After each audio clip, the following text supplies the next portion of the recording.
Welcome, everyone. My name is Winston C. Thompson. I'm an associate professor of educational studies in the College of Education and Human Ecology.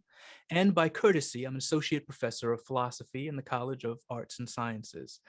I'm also a member of the steering committee for the Center for Ethics and Human Values here at Ohio State University. And it's from that role that I'm excited to serve as your host today. Today's event is a community conversation. It's one in a series. It's part of Ohio State's relatively new Shared Values Initiative. This initiative aims to, quote, reinforce our university's ethical culture and live our shared values to better advance the university's core work of teaching, learning, research, and service. The goal of these community conversations is to encourage reflection and discussion of the interconnected web of values that shape life and work at our university.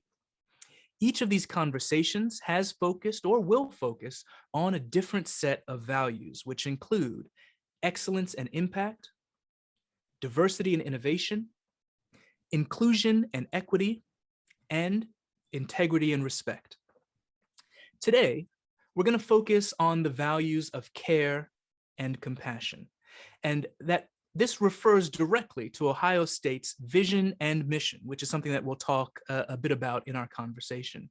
And so in that work on care and compassion today, we're going to be conversing with a very special guest towards asking how these shared values might contribute to meaningful relationships across our campuses. Now, before I introduce our guest, I'd just like to note that in addition to the conversation that the two of us are going to be having here, we also want to hear from you.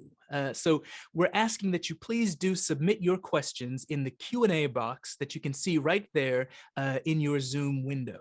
You should see, again, a little box that says Q&A. You can click there and enter your questions. And I always say this, but it certainly bears repeating each time. Please don't wait to submit your questions. If you're anything like me, you think, well, I'll just sort of hold on to this question. Maybe they're going to answer it before, and I'll look foolish by submitting something that is going to be discussed. But I'll just sort of rework the question in my mind as I hear the conversation. But let me ask you to resist those inclinations. You don't want your question to get lost in the pile there at the very end. So I'm going to ask that you really do submit your questions just as they occur to you. It's completely fine. It's completely anonymous. Those of us here will be able to see the questions, but they won't be visible to others. But towards the end of our time together today, we'll shift the conversation, we'll shift the focus of this conversation towards your very good questions, either follow up on ideas that have been discussed here, or perhaps the pursuit of some new topics worthy of attention here on our theme of care and compassion. And speaking of that theme, I really ought to now transition slightly towards introducing and welcoming our guest. Our guest today is Professor Joan Tronto. Joan Tronto is Professor Emerita of Political Science at City University of New York and the University of Minnesota. Professor Tronto has made many important contributions to the ethics of care, including, and I could go on and on, I'm just going to give you a small sliver here, but these include her very fine book, Moral Boundaries, A Political Argument for an Ethic of Care. It also includes her work, Caring Democracy, Markets, Equality, and Justice. And she's also co-editor of a collection, Posthuman and Political Care Ethics for Reconfiguring Higher Education Pedagogies. Professor Tronto is also the co-founder of the Care Ethics Research Consortium. And though we cannot hear or see those of you who are watching from your desks or your couches, wherever you are, I know that you're going to join me in extending a very warm Buckeye welcome to our guest. So welcome, Professor Tronto. Thank you so much for being with us. Thank you. It's my pleasure. So in order to get us started here, Professor Tronto, I thought that it would be to our collective benefit to really just sort of get some initial thoughts in front of us. Now, as we think about care and compassion, I mentioned previously that Ohio State University has recently articulated the shared values of its ethos, which connect both our vision and our mission to principles and behaviors. And I know we're going to talk a bit about that. Specifically, today, as we're discussing the values of care and compassion, I think that our community would really benefit from your very clear-minded vision of care. Now, some of us might think that care is something that we do as kind of a, for lack of a better phrasing of it all, something that we do as kind of extra, right? Reserved only for those persons who are to some extent special to us, right? We ought to do, our duty. We ought to do what we're obliged to do, right? But then when we have someone who's special to us, that's when we engage in care. So I just want to ask, just to get us started here, Professor Tronto, how might we improve our thinking about care as something that we enact for all people, rather than some sort of special treatment reserved only for those who are marked as special to us? Good. Well, first, congratulations to you and the university for having a Center for Ethics and Human Values, and for having this really important set of conversations about what these values might mean and how they can be integrated into the university's practice. So my colleague Berenice Fisher and I started to think about the way in which care is not just the romantic, individualized idea of something special for some people, but what else does it mean? We really, starting in 1990, as we sat down to think about this, there really wasn't any way to define care that made sense of the range of things, from picking up the garbage to the special extra that you give to the people you love. And so if you'll forgive me, I'm going to use a slide. Please. Here we go. I'm going to share it with you all. Here's the definition that we came up with. On the most general level, we suggest that caring be viewed as a species activity that includes everything that we do to maintain, continue, and repair our world so that we can live in it as well as possible. That world includes our bodies, ourselves, and our environment, all of which we seek to interweave into a complex, life-sustaining web. Now, philosophers hate this definition. It's way too broad. It means everything, doesn't it? Sure. And that was part of the point, that in fact, everything can be done in a way that's caring, and everything includes elements of care or not. It depends upon something else. And what it depends upon is how we are engaged in the daily practices of life. So here, you guys talk about the relation of principles to behavior, but I start from a different philosophical orientation, which sees practice as the starting idea about how to analyze philosophical life, or anything for that matter. We are engaged already. We don't start from an idea and then say, how do I put it into action or behavior? We start already engaged in our lives. And from there, we try to figure out whether we're doing it well or badly, better or worse, and so on. So a useful way that goes to think about care beyond the special is to think about what's uncaring. Let me just give you this example. Sure. Here's a practice that I know happens at a lot of universities. Because I talk to my students about it all the time. It's what George Koo, the educational scholar, called the disengagement contract. Yeah. George Koo made the argument that here's what the disengagement contract means. Faculty communicate to students. Look, don't ask very much of me. I'm busy. I've got research to do. I've got committee meetings. I don't really have time to teach you. So if you don't ask a lot of me, I won't ask a lot of you.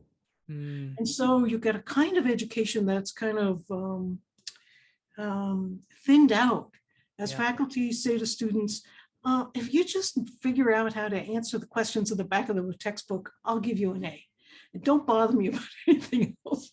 Sure. After I explained this to my students, one student said, we got a message from our professor that said, if we asked a question what was answered on the syllabus, she would take points off our final grade. Okay. Now, there's an Sure. example of disengagement, right? And Sure. of an uncaring way to teach. And I think if you're a student, you know what this is about. You know what it means when somebody's disengaged. So that's what it looks like on one level, but we can go further and talk about more details. Yeah, so this is really helpful in terms of sort of allowing us to think more in a more nuanced way about care. I mean, so in some of the remarks that you've given here, I hear you to be describing care as, you know, a way of kind of approaching the practices that we're already engaged in, a way of kind of coming to understand how we connect with others, how we, you know, in the way that folks tend to talk about these things, show up in spaces with others. And then I also hear you sort of, if it's fair to say, cautioning against kind of a minimal and transactional approach to relationships. So I hear you to be giving us this kind of negative example to sort of say, well, look, this kind of disengagement contract kind of creates a context in which the interaction is, again, transactional, it's minimal, it's not about really forming a meaningful relationship, but rather having just kind of, you know, an interaction that doesn't call for a meaningful response or reaction. I just want to invite you to say a little bit more about that, if I'm characterizing this well, or if there's something that's perhaps missing in that picture that I'm hearing you articulate. Well, as far as it goes, what you've articulated is accurate, but there's another piece of it, which is that care isn't only about what individuals do to other individuals. Yeah. It also operates on an institutional level and among groups of people rather than just individuals. Early on, so a lot of care ethics scholars talked about the dyadic relation, for example, of a mother and a child, or a teacher and a student. But in fact, relationships are never isolated that way. They're always in much bigger contexts. Yeah. Now, our relationships themselves are often shaped by the conditions in which we find ourselves. And so early on, Berenice Fisher, back in that article we published in 1990, went on to identify phases of care, which allow us to give an analysis of care whenever we want. So let me come back to, whoops, did I lose you? I'm still here. Let me share my screen again. Of course, yes, please do. Let's see if I can figure out how to do that. Share my screen. Here we go. Share. Yes. There are your, we'll come back to that in a bit. Here are the 5 phases that we identified of care. Good. So in 1990, we wrote these first 4 and I added the 5th. Here's what they are. The first thing that happens when we want to care. So, you know, care is too broad a category. How do we specify it? We offer this analysis. Care has different phases. They don't always occur in this order, but they do all occur at some point if care is well done. Yeah. First of all, we have to care about a problem. You have to see a need for care. You have to see that students aren't getting it, or that there's a way of that some people in the university feel like they don't really belong. You have to see that need first. And it requires a moral quality, which I call attention. You have to be able to pay attention. That's the first thing that has to happen. Second, then we have to assume responsibility. We have to be about caring for. And you can walk down the street and see a homeless person and say, gosh, somebody should do something about that problem. And then care doesn't really happen. So if we really want care to happen, we have to assume responsibility, which requires the moral quality, not of obligation or duty, but of responsibility. Responsibility is a much better language to use, I think, than obligation or duty, because it's much more slippery. Again, it's complicated, messy, and so is caring for. The third phase is the actual caregiving, once you've said, oh, that student needs extra help, somebody has to actually do it, right? You have to meet the student, talk to them, figure out what's going on. And that actual hands-on work requires competence. Now, we usually think of competence as a technical term, but I also think it's a moral term, especially when we're talking about caring. To be incompetent and try to give care, or to do your caring incompetently, invites problems. It means the person isn't going to be well cared for. And we should start thinking of that as a moral failing, not just a technical one. Mm. Fourthly, we talked about care receiving. That is, once you've done some care act, something's happened. Things are different now than they were before. How do you respond to that given care? And this requires the moral quality of responsiveness. And it's very complicated to figure out what responsiveness actually means. I mean, if you're helping another person, that person may say to you, thanks, that helped a lot. But there are other times when it's more difficult to figure out what the response was and how you should go on after that. Finally, in 2013, I added another phase, caring with. Yeah. And this adds the temporal dimension to the phases of care. So once you've been cared for, say you got enough food today, you need food tomorrow, and the day after that, and the day after that. And after a while, care becomes reliable and dependable. And under those conditions, the moral qualities of trust and solidarity can build. And if we aren't cared for systematically and over time, then it's very difficult for care to continue through time. And so these are the 5 phases of care. And they're actually, I think, an important part of what makes care continue to work. So, Professor Tronto, thank you so much for giving us this overview. I mean, this is just such a fantastically rich way of thinking about what care might look like.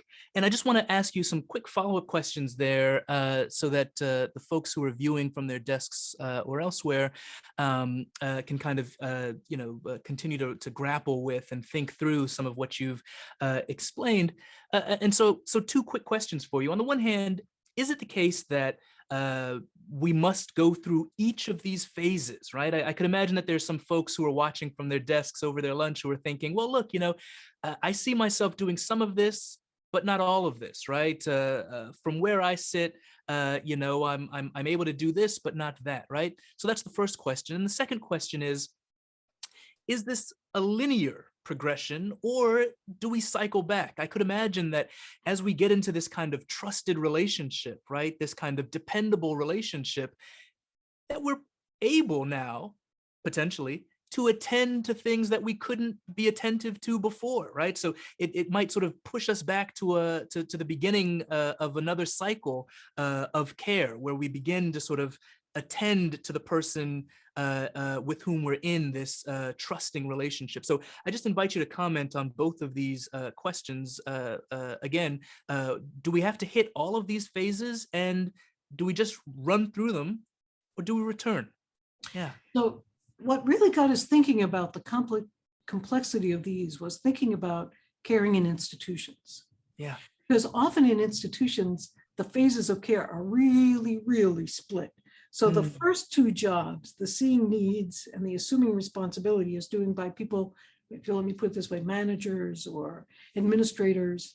And then they tell the other people to do this work, right? Yeah. So the administration says, we haven't been responsive enough to issues of diversity. Sure. So you all, can you just create a diversity requirement and a curriculum and get back to us next month? That's right. Right? Yeah. But what they don't do is give you the resources that you need to do the work. Yeah. And so you can't competently develop a new curriculum out of nothing. Yeah. Right? You need people to teach it, you need people to learn, you need all kinds of support to keep it going.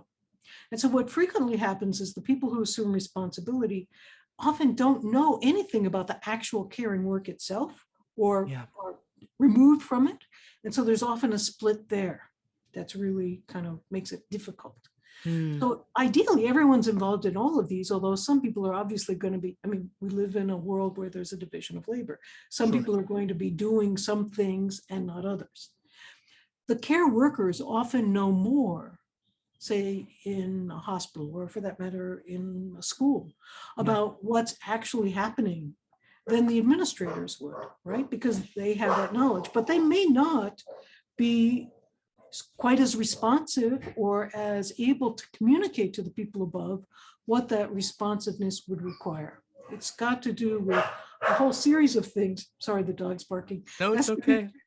Has to do, she's really barking. It has to do with a whole series of things about how we've divided up labor, how we're thinking about these things. And that division of labor itself is often a source of the trouble. Yeah, so Yeah. as I'm thinking now about that sort of that division, I'm curious about sort of your ideas about exactly what you've stated, right? About the way that this kind of shows up or manifests, excuse me, in an institution, right? So as we think about care in a community, and you've begun to allude to some of this already, as we think about, who is the responsible party, right? Who sort of is attentive, who's actually demonstrating the competence, right? I mean, I could imagine that in a diverse community, as you say, there are divisions of labor, and some of this gets parceled out piecemeal as we think about the institution. So I just want to invite you to say perhaps a little bit more about institutions generally as caring, right? What do caring institutions then look like? Yeah. So I will show you another slide. Sure. So I wrote a text back in 2010 called Creating Caring Institutions, Politics, Plurality, and Purpose. Yeah. And the argument I made in that text was this, that there are three elements that really help us to think about what care looks like in institutions. They are power, purpose, and plurality. Institution itself is a really interesting Latin word, right? It means to institute something is to create it. And institutions are created, they have a logic of their own, they have rules of their own. But one of the other things that happens within institutions is that they allow us to push the envelopes. They allow us to kind of break the rules. Sometimes faculty will say, okay, so I have to hold office hours. Wait, hours, is it plural? Do I have to show up for at least 2? Is that the rule? 2? Okay, 2. I'll show up for 2 office hours a week. So it's this really, actually it would be nice if you'd meet students when they need to be met. Yeah. So just 2 hours isn't gonna do it from 7 to 8 on Tuesday and Thursday, 7 to 8 a.m. So, but institutions allow that to happen if you begin to create rules and regulations within the institution. Yeah. So that made me think that we need always to go back to the purpose of the institution to look and see whether or not whether what we're doing is happening in a caring way. The second thing that happens in institutions, and it's clear from what I've already said, is that there are power relations in institutions. Some people are more powerful, some people are less powerful. And the question is, who gets to make the decisions for the institution? Who gets to make the judgments? Who gets to allocate the resources and say, no, sorry, I know you said that it's going to take more money to clean the buildings well, but we just don't have that for now. Right. Or we're going to devote it to that part of the university rather than this part of the university. Well, those kinds of decisions affect people's ability to live their lives well. And if power is not well allocated in institutions, people know it, they can feel it, and they sense it. The third thing, and this is the logic that works against the logic of institutions trying to institute and control us, that all of us have different ideas about the best way to achieve any given end. When you, again, come back to the level of caring practices, not everyone agrees that the same way of caring is the best way to care, right? So I may think that giving a quiz every week is the way to make students stay with the reading and keep going. And someone else might say, oh, that's really awful. And look what you're doing. You're basically harming the students by making them do that. Or the students may be taking my class in political theory because they have a requirement. They're not really all that interested in the subject, and other students love it. And in the classroom, there's a balance between the students who love it, the students who are just there, right? How do you work that through?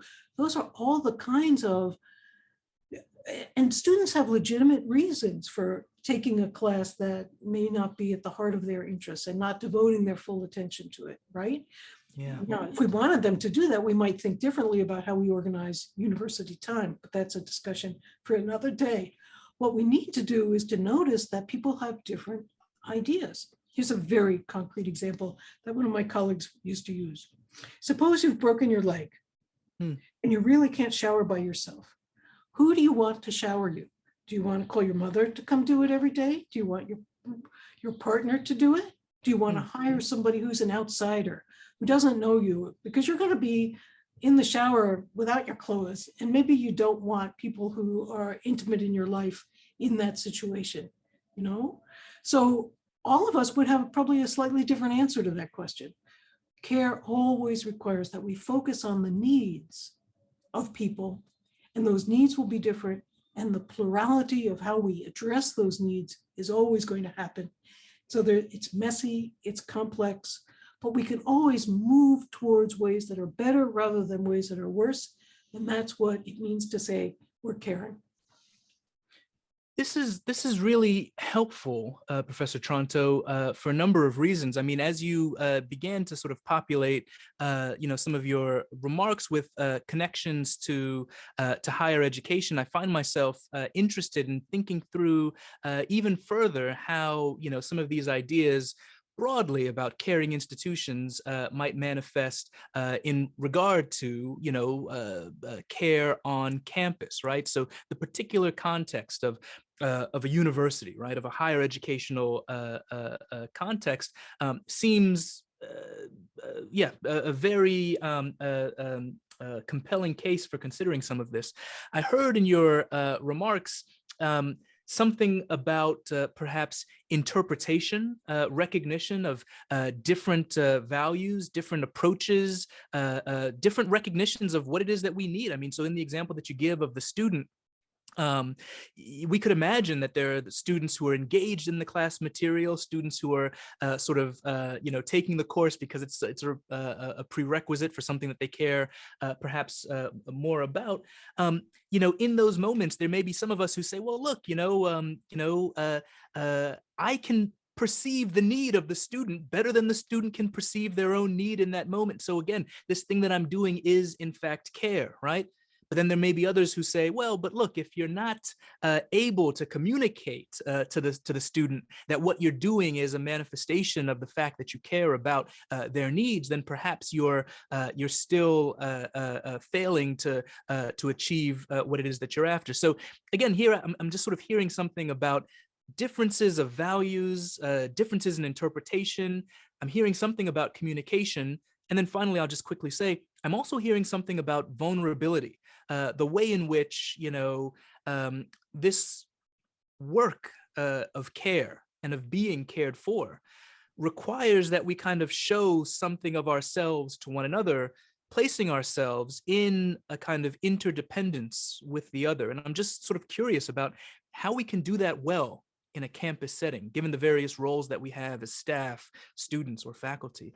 Do you have any thoughts about that come to mind?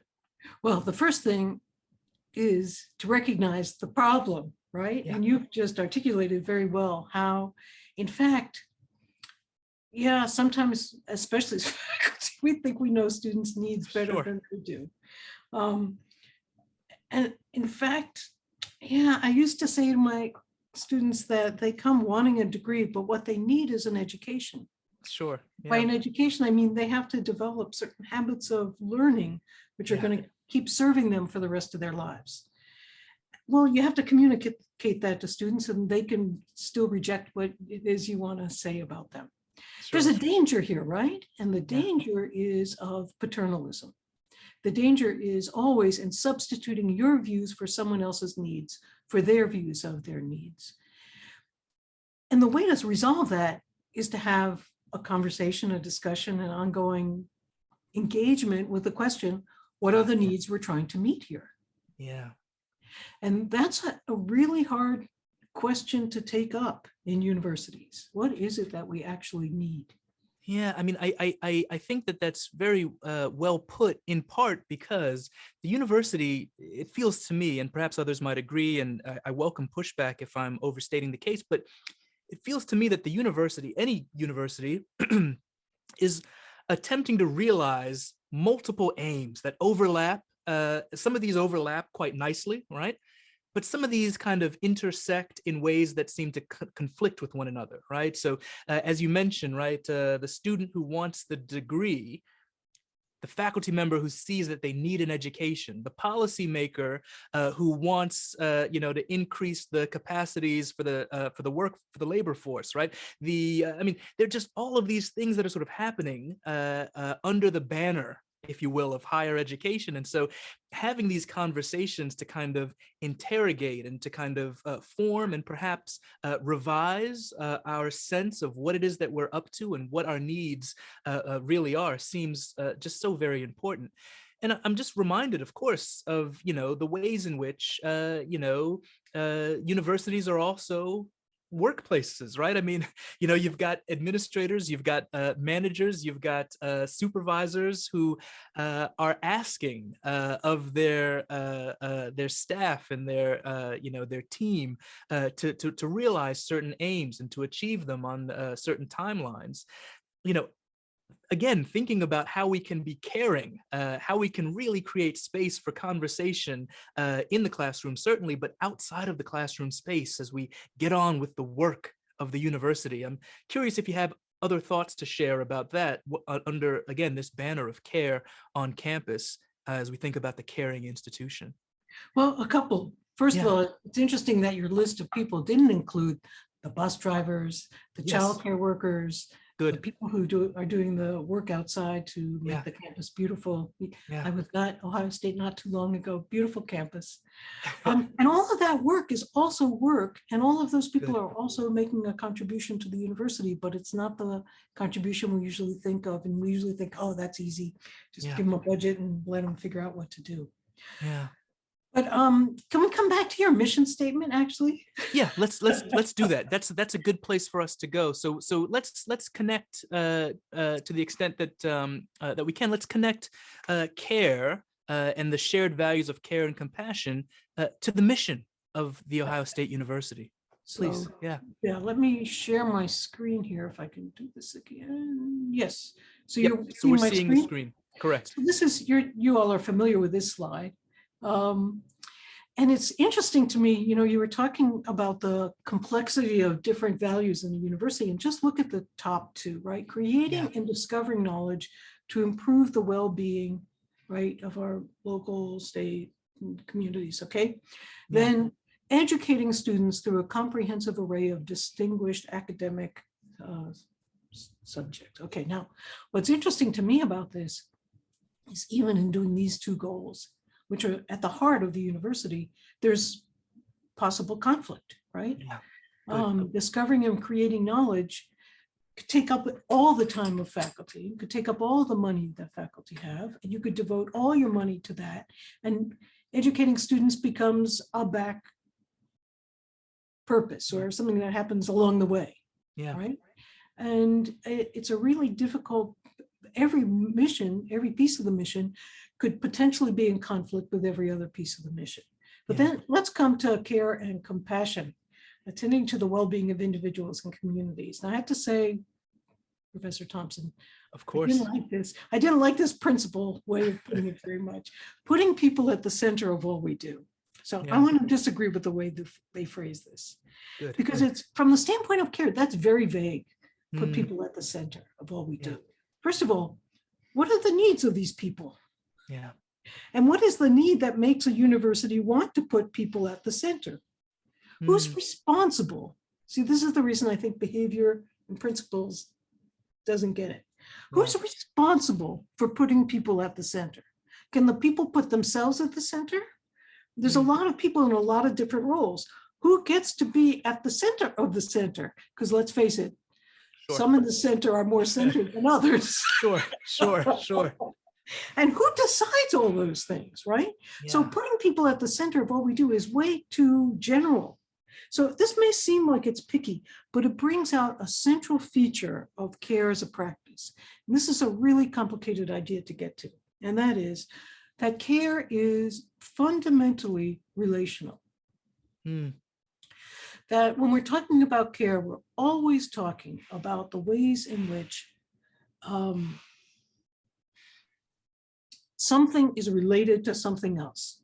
Because Yeah. if we weren't talking about care that way, we wouldn't be doing care.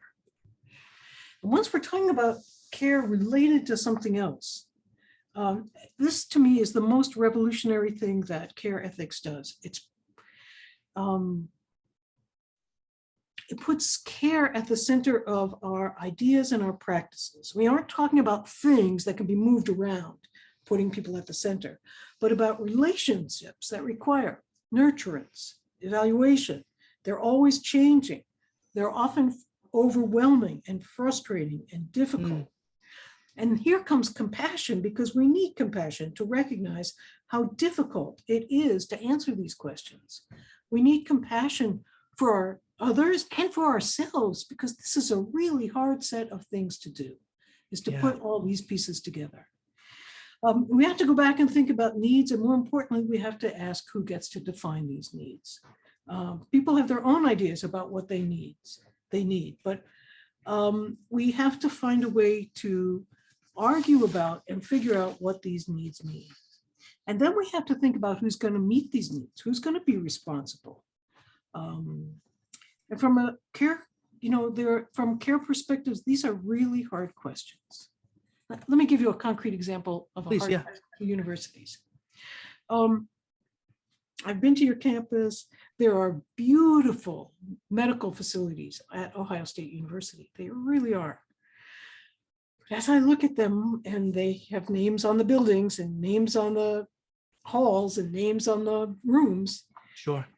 cutting edge medicine attracts a lot of donations from alumni. But public health doesn't. Mm. And public health, there's a fair amount of research that suggests investing more in public health rather than more in cutting edge medicine may actually improve overall the well-being of the community. Sure. But how do we decide where to spend the money?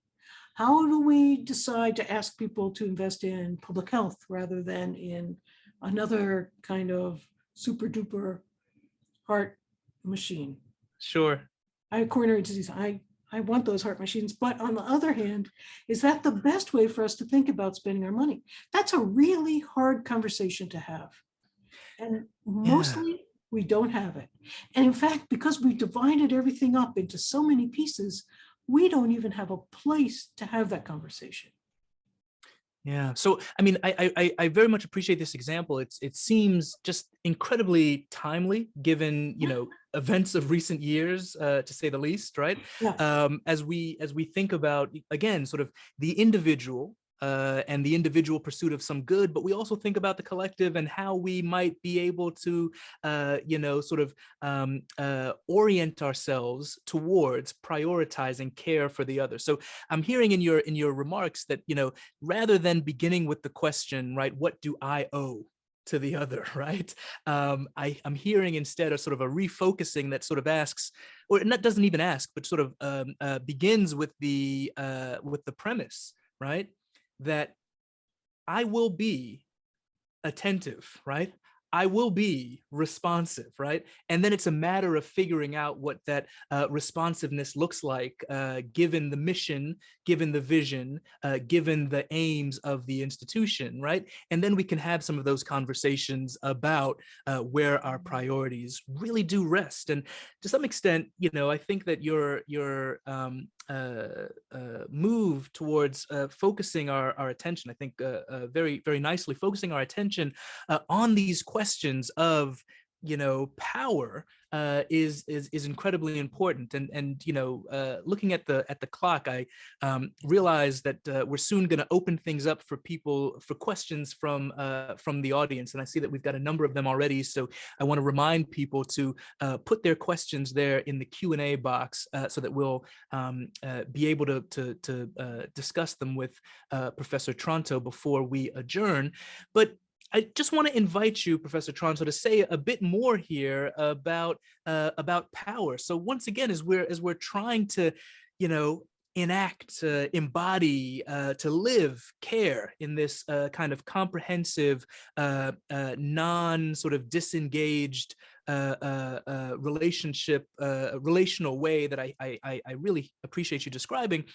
How ought we, how should we remain appropriately sensitive to those who are vulnerable or marginalized, right? You earlier, mentioned, caregivers within our community, within our institution. We can think about the ways in which power operates in the society at large, and then those sort of structures of power then manifest within the institution. But, how can we be and commit to being thoughtful carers within this context of immense power imbalances?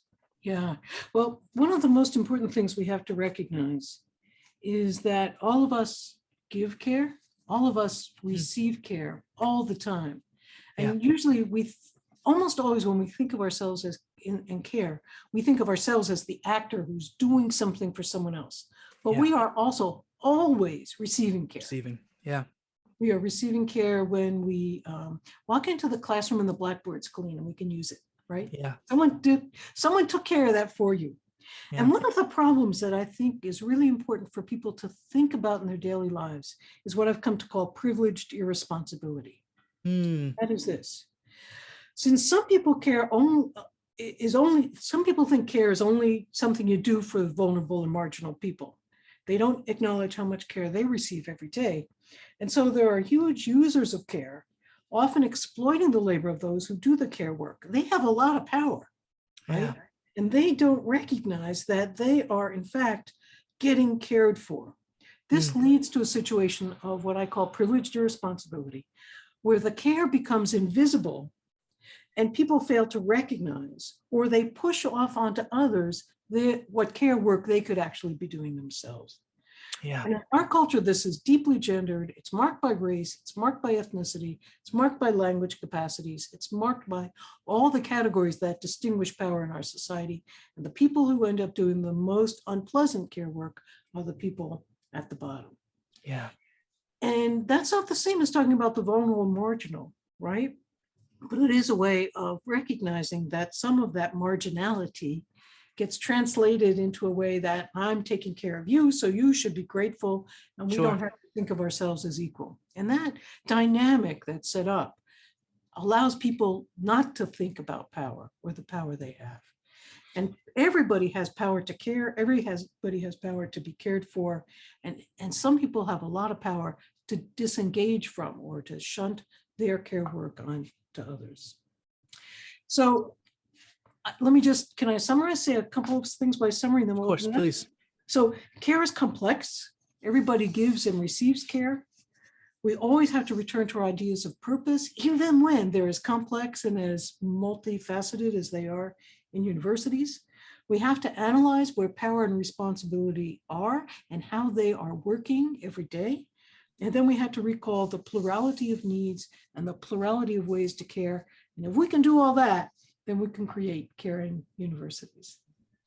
Well, I mean, it's a very clear account that still requires us to engage with, as you've mentioned many times, the complexity of the human experience, right? So it's not the case, and I just want to kind of just put a button on it, because I think you've done so nicely, and doing so engages with some of the questions that I see here. It's not the case that, by attending today's community conversation, that all questions of care are done and solved forever, right? I mean, we've now got a way of kind of framing a way of being, right? We've got a way of kind of contextualizing and understanding our practices so that we can be a more caring community and a more caring institution. There were some questions that have emerged that I think you've begun to address regarding expectations of care, questions regarding gender. Women are expected to provide and engage in care in ways that men are often not, and then those men are free to benefit from care oftentimes without making contributions to that care. And so you've already begun to sort of engage in some of that that analysis, but I just want to kind of tie that question to another question that's come up in the Q&A, which is a question of self-care. As we think about improving sort of, work-life balance, this is a big issue across many institutions and industries, and is certainly one in higher education. How can we care for ourselves, particularly recognizing with that sort of account that you've given us about power, that some of us are under certain conditions that make that self-care all the more valuable and necessary. So invite you to say something about self-care here. Yeah, part of our definition of care, some people define care as face-to-face helping of people who need help. And what I don't like about those definitions is that it leaves out self-care. Yeah. If you don't pay attention to self-care, you can't be good at caring for others, because at some point your own hostility, anger, sadness is going to pop up and you're not going to be able to care well. Yeah. There has to be a balance, but the danger, of course, in our very strange world, which is extremely individualistic, is that people will become too committed to self-care and not enough to recognizing that care is also an activity that we do for others. So yeah, self-care is absolutely important. We need to think differently about the balance of work and life. I mean, universities are really bad at this. The data show that women remain childless more in university professions than in other professions. And they do that because of the weird way we have the tenure system arranged, so that those first years out, which is childbearing years, are the years that women and everyone has to, knuckle down and work the hardest. It's just not very caring. The family policies at most universities about hiring spouses who may also be academics are just a big problem for universities. But if you really want to hire person A, there's the two-body problem. If you want to care, you're going to set up two lines when you give someone a line so that if they have a spouse, they can come along. Okay, that's going to cost the university money, but it's a solution to the problem, and they're in the universities, lots of problems like that. Another thing my colleague Vivian Bazelek in South Africa has been talking about a lot is slow scholarship. And this is the idea that, we get rewarded for churning stuff out. And it may be that we would do better if we didn't produce so much, but what we produced was more thoughtful, higher quality. We had more time to be reflective. And again, it has to go back to this way in which the institution has created a certain set of expectations. To meet those expectations, we play the game, but that may not produce the best scholarship or the best ways of thinking. And so even the slow scholarship movement is another way to think about how we might better appreciate caring in universities. Yeah, this is terrific. I mean, in some ways, thinking about some of these sorts of creative solutions, interrogating sort of what operates as the default position, the default policy about which some exception is made, and therefore the recipient ought to feel grateful rather than perhaps an alternative account in which the individual enters the space feeling cared for because their need has been anticipated rather than marked as an aberration. I think these are some really terrific beginning points for thinking through some of these issues. In addition, I see in the Q&A a number of questions here about disagreement disagreement between folks who occupy different roles, or may even perhaps occupy the same role but hold different values that could be understood underneath the banner of the university or institutional values. So, one person asks this question by way of asking about the sort of the popular account that students have a responsibility for their own learning, right? And so there's a question there about how professors, faculty members, instructors ought to be caring if the responsibility for learning is located in the other. There are also other sort of formulations of this have to do with, perhaps a student and faculty member who share perspective on what care looks like in that relationship, but find themselves in some disagreement with an administrator who is, requiring that the faculty member, act in a particular way that the faculty member feels, well, that's not the caring relationship that I'm trying to cultivate. So, here, there are a number of other folks who are asking this question in different ways, but I really see the common thread here really being a question about how to navigate our differences in interpretation. How do we navigate these in a hierarchical structure that might place on some people a responsibility to make a decision and to act in ways that might run counter to their vision of care? Yeah, well, notice the second book I published took 10 years to write. It was called Democratic Caring. And yes, in fact, I'm pretty much, I pretty much think that hierarchy is usually going to destroy or make more difficult caring rather than solving the problem of caring. Yeah.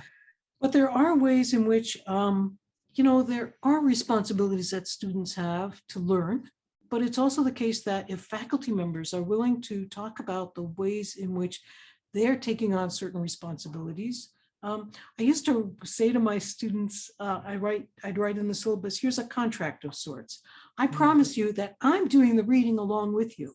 Sure. I'm not just using my old notes. I'm taking a new copy of the book, I'm taking a blank piece of paper, and I'm writing my lectures as I prepare to teach this class to you. And so I know I'm asking a lot of you to read all this really difficult material, but I'm doing it too. Yeah. And so the more we can, sometimes we think that faculty should just let students sit in groups and talk, but that's not exactly the right thing either. To make students responsible for learning, we have to show them what it means to be responsible for learning and do that ourselves. Learning the students' names in a class seems like a really simple thing, but it's hard to do when there are 150 people in the room. But if you learn students' names, then you're in a sense saying to them, I'm taking some responsibility about being in this room with you. So maybe that's a part of an answer. It's always negotiable. And the goal is to try to keep the power relations from overwhelming the ideas and the capacity for people to make judgments. I mean, it's one thing to say, because I'm the teacher, you have to do it. That's not a very caring way to instruct. And for administrators to say, I'm the dean, so you have to do it this way, is not a very good way to do it either. Yeah.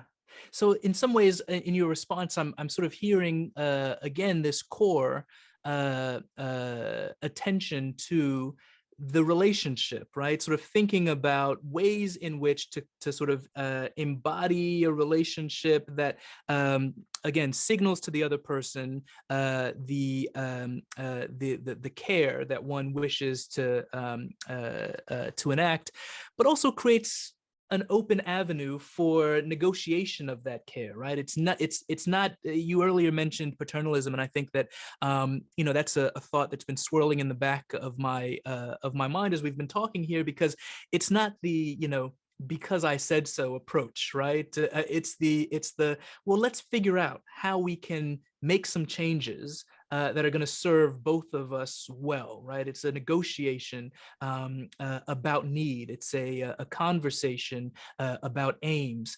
In many ways, that's part of what you and I are here doing today with the community in talking about, what care looks like here. We're sort of modeling the foundation of the sorts of conversations that we'd wish to see happening in the hallways, on the grounds, and elsewhere at this university.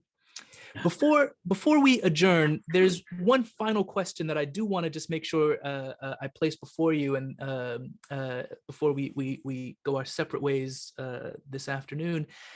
And it's a rather nuanced question that I'll just summarize here, but it's a question about the ways in which we kind of learn what it is that we need. So the question asker here has put it in the following way. What do we do when we find ourselves sort of having received certain expressions of care that maybe under ideal circumstances don't address our need, but because we live in an imperfect world, we're so grateful for the little bit that we get, right? And then because we're grateful for the little bit that we get, we communicate to the person who's given us this small sliver of care. We say, I'm so thankful, right?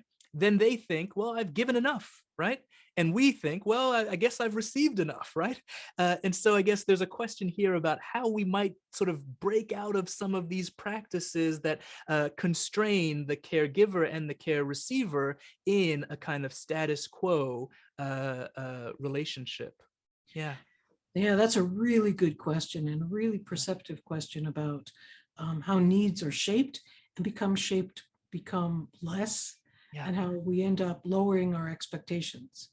Yeah, it's really a hard issue that often affects us in higher education. I finally realized that what I've spent my career thinking about is this question: how can we care justly in an unjust world? Yeah.